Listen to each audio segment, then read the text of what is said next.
வணக்கம் நண்பர்களே, welcome to கடலைக்கரை. இன்னைக்கு நாம ஒரு அமானுஷ்யம் நிறைந்த கிராமத்தை பற்றி தான் பார்க்க போறோம். இந்த பிரபஞ்சம் எங்கும் ஏதோ ஒரு அமானுஷ்ய சக்தி சுற்றி கொண்டிருப்பதாக, குறிப்பிட்ட சில பகுதிகளை அது ஆக்கிரமிப்பதாக, தங்கள் வாழக்கூடிய இடங்களிலே யாரையும் அனுமதிக்காமல் இருப்பதாக பலரும் சொல்கிறார்கள்.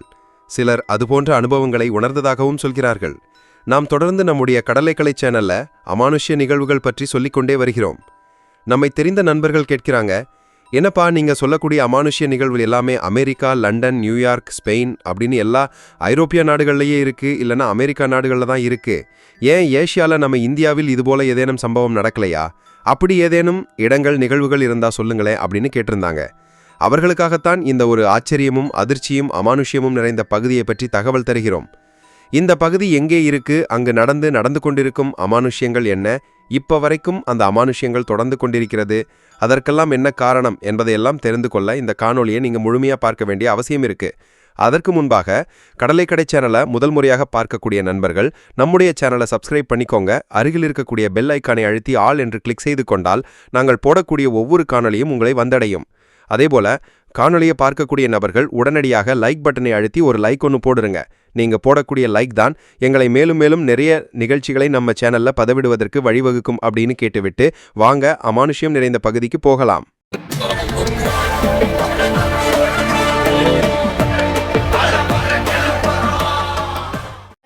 சின்ன சேனலுக்கு எதாக இருந்தாலும் அது கொஞ்சம் ஆதரவு கொடுங்க. உங்கள் பொண்ணான கையை கொண்டு அந்த பெல்லில் தட்டிடுங்க.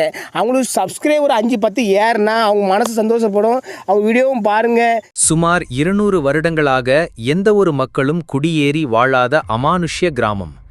2225ஆம் ஆண்டு இந்த கிராமத்தில் வசித்து வந்த நூற்றுக்கணக்கான நபர்கள் அனைவரும் ஒரு நள்ளிரவில் காணாமல் போனார்கள். அதன்பின் அந்த கிராமத்தை பற்றிய அமானுஷ்ய கதைகள், தகவல்கள், மக்களின் பயம் கலந்த பேச்சுக்களால் இந்திய தொல்லியல் துறை அந்த கிராமத்தை முழுமையாக தங்களுடைய கட்டுப்பாட்டில் வைத்துள்ளது.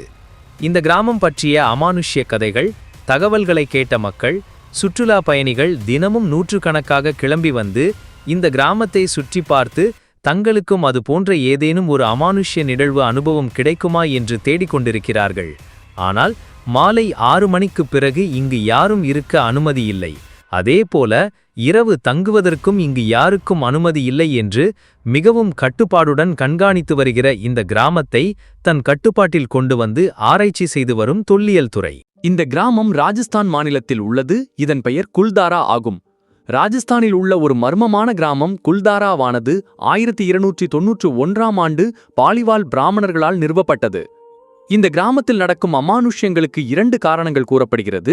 அதில் முதல் காரணம் 1825ஆம் ஆண்டு ஒரு நாள் இரவு திடீரென்று கிராமத்தில் உள்ள அனைவருமே இருளில் மாயமாக மறைந்து போனார்கள். இதற்கு ஒரு கதை கூறப்படுகிறது. வணிகத்திறமையும் விவசாய அறிவும் கொண்ட ஊக்கமுள்ள சமுதாயமாக அது இருந்தது. ஏறக்குறைய 500 ஆண்டுகளுக்கு மேலாக அங்கு வசித்து வந்தவர்களுக்கு 19ஆம் நூற்றாண்டின் முற்பகுதியில் ஜெய்சால்மேர் ராஜ்யத்தின் தீவானாக இருந்த சாலிம் சிங் வடிவில் அச்சுறுத்தல் வந்தது. குல்தாரா கிராம தலைவரின் மகள் ஒரு அழகி.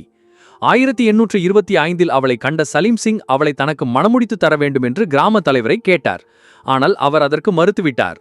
தலைவரின் மகளை மணக்க சம்மதிக்கவில்லை என்றால் பாலிவால்கள் அனைவரின் மீதும் கொடுமையான முறையில் வரி விதிக்கப் போவதாக மிரட்டி அதற்கு குறிப்பிட்ட காலக்கெடுவும் விதித்தான் சாலிம் சிங். கெடுநாள் இரவில் கைக்காகப்பட்ட உடைமைகளை மட்டும் எடுத்துக்கொண்டு 84 கிராமங்களைச் சேர்ந்த மக்கள் அனைவரும் ஊரை காலி செய்துவிட்டனர். காலம் காலமாக தாங்கள் வாழ்ந்த இடத்தை விட்டு வெளியேறும்போது வேறு யார் அந்த கிராமங்களில் குடியேறினாலும் அவர்கள் மரணத்தை சந்திப்பார்கள் என்று சாபமிட்டுவிட்டு சென்றதாக சொல்லப்படுகிறது. அதனால்தான் அந்த சம்பவம் நிகழ்ந்து இத்தனை ஆண்டுகள் கடந்த பின்னரும் அங்கு குடியேறும் துணிவு யாருக்கும் ஏற்படவில்லை என்கிறது முதல் கதை. இரண்டாவது கதை 13ஆம் நூற்றாண்டில் மேற்கு ராஜஸ்தானில் செழித்திருந்த ராஜ்யங்களில் பாலியும் ஒன்று. பாலி தேசத்தை ஆண்ட மன்னன் கொடுங்கோலனாக இருந்தான். மக்களின் தினசரி நடவடிக்கைகளில் கூட அவனது தலையீடு இருந்தது. இதனால் வெறுத்துப்போன பாலிவால் பிராமணர்கள் அங்கிருந்து வெளியேறி குல்தாரா உள்பட 84 கிராமங்களிலும் குடியேறத் தொடங்கினர். அவர்களின் திறமையாலும் வணிக முனைப்பாலும் விரைவிலேயே செழிப்பான வாழ்க்கையை அடைந்தனர். அக்கிராமங்களுக்கு புதிதாக வரும் ஒவ்வொரு பாலிவால் குடும்பத்தையும் ஒவ்வொரு குடும்பமும் ஒரு பொற்காசு கொடுத்து வரவேற்கும் அளவுக்கு அவர்களின் செழிப்பு இருந்தது என்றால் பார்த்து கொள்ளுங்களேன். இந்த செல்வ செழிப்பு நிலையை அறிந்த பாலி தேசத்தை ஆண்ட மன்னன் கொடுங்கோலன் குல்தாரா மக்கள் மீது போர் தொடுத்தான். பல நாட்கள் நீடித்த அந்த போரில் பலர் கொல்லப்பட்டனர். பாலிவாள்கள் பயன்படுத்தி வந்த கிணறுகளில் இறந்த விலங்குகளின் உடல்கள் போடப்பட்டன. இது பாலிவாள் சமூகத்தினரை மிகவும் காயப்படுத்தியது. இதனால் மனம் வருந்திய அவர்கள் போரை தாங்களாகவே முன்வந்து நிறுத்திவிட்டு அவர்கள் அன்றிரவே 84 கிராமங்களையும் விட்டு வெளியேறிவிட்டனர். யாரும் அங்கு குடியேறத் துணியாதபடி சாபமிட்டனர் என்று 2வது கதை கூறுகிறது. இதன் பின் கிராமத்திற்கு சென்றவர்கள் சொன்னதாக பல கதைகள் சொல்லப்படுகிறது.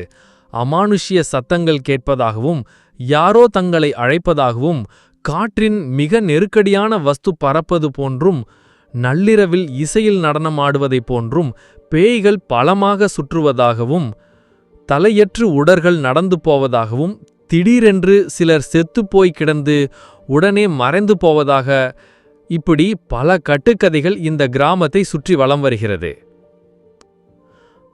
பல மோசமான பயங்கரமான சத்தங்கள் கேட்பதாகவும், சில நள்ளிரவில் தங்க சென்று இறந்து கிடந்தார்கள் என்றும், இப்படி பல கதைகள் இந்த கிராமத்தை சுற்றி உலவி வருகிறது.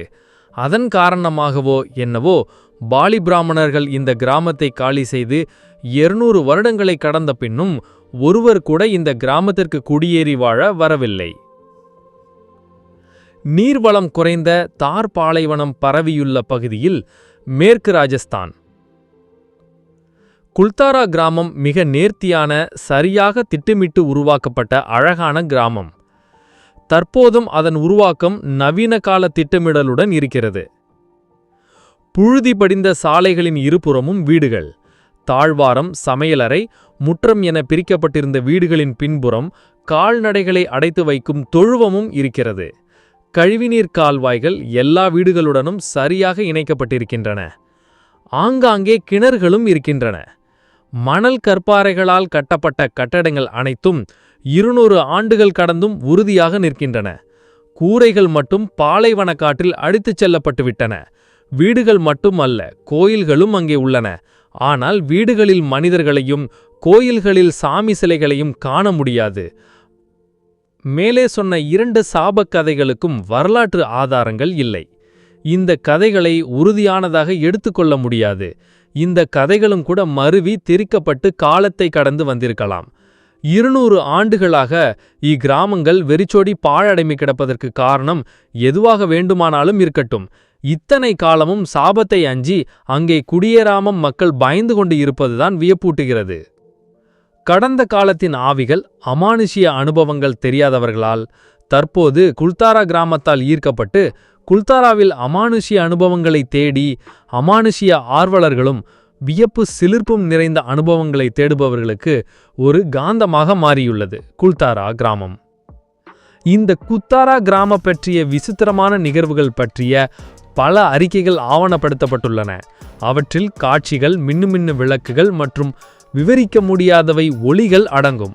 சில பார்வையாளர்கள் காற்றில் விவரிக்க முடியாத ஒரு கணத்தை உணர்ந்ததாக கூட சொல்லப்படுகிறது. இது போன்ற பல அமானுஷ்ய அனுபவங்களை பெற்றவர்களின் ஆவணப்படங்கள் மற்றும் பல யூடியூபர்களும் இங்கு வந்து பேய் இருக்கிறது என்று கூறி வீடியோ எடுத்து இன்னும் அதிகமாக பிரபலப்படுத்திவிட்டனர். இங்கு பல அமானுஷ்யமான செயல்கள் நடப்பதாகவும் அங்கு தனியாக சென்ற பலர் செத்து கிடந்தார்கள் என்றும் கதைகள் இன்றும் உலவி வருகிறது. கிராமத்தில் இடிபாடுகளில் உள்ள விந்தைகள், சத்தங்கள், திகில் கதைகளை கேட்டு இந்த கிராமத்தில் இரவில் தங்க பலரும் அச்சப்படுகின்றனர். இப்போது இந்த கிராமம் இந்திய தொல்லியல் துறையின் கீழ் வருகிறது. தினமும் சுற்றுலா பயணிகள் இந்த இடத்திற்கு வருகின்றனர். இந்த மர்மத்தை பற்றி சில திரைப்படங்களும் எடுத்துள்ளனர். இந்த கிராமத்தில் மாலை 6 மணிக்கு மேல் யாருக்கும் அனுமதி இல்லை. மேலும் எக்காரணம் கொண்டும் இரவு தங்கக்கூடாது. தற்போது சுற்றுலா பயணிகள் இப்பகுதி ஈர்க்கத் தொடங்கியுள்ளது. அதனால் சில வீடுகள் மட்டும் புனரமைப்பு செய்யப்பட்டுள்ளன. ஒரு கோயிலும் புதுப்பிக்கப்பட்டுள்ளது. சுற்றுலா பயணிகளின் வரவு அதிகரித்தது 200 கால அச்சத்தை விரட்டுமா என்று தெரியவில்லை. ஆனால் இந்தியாவில் அமானுஷ்யம் நிறைந்த கிராமம் என்று இது பதிவு செய்யப்பட்டுவிட்டது. இந்த தகவல் பற்றிய கருத்துக்களை கீழே கமெண்ட் செக்ஷன்ல பதிவிடுங்க. மேலும் ஒரு சுவாரஸ்யமான தகவல், அமானுஷ்ய நிகழ்வு, சினிமா செய்தியுடன் உங்களை சந்திக்கிறோம். நன்றி, வணக்கம். தேங்க்ஸ் ஃபார் வாட்சிங். மறக்காம சர்ப்ரைஸ் பண்ணுங்க. தேங்க்யூ.